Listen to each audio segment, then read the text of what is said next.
لو فاكر ان احنا بنطلع النكهات الجديدة من النوم، يبقى تعالى شوف الكابوس الجميل اللي وراها.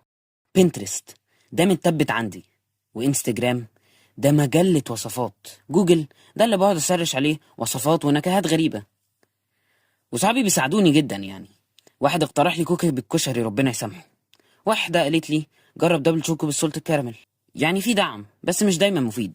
ولو وصلت لحد هنا ما تنساش اللايك والفولو. بس بعد كل ده بقعد ابص على السوق، ايه اللي الناس بتحبه، ايه الناقص، هل هو وقت نكهات جريئة ولا نرجع للبساطة؟ وبعدين ببدأ اختبر واحدة حلوة بس شكلها مش يفتح النفس، واحدة شكلها تحفة بس طعمها ملوش اي معنى، لحد ما واحدة تقول لي انا اللي هتنزلني في المنيو. كل نكهة عندنا وراها فيلم. لو عندك فكرة عايز نجربها ابعتها، بس بالله عليك ما تقوليش كشري تاني.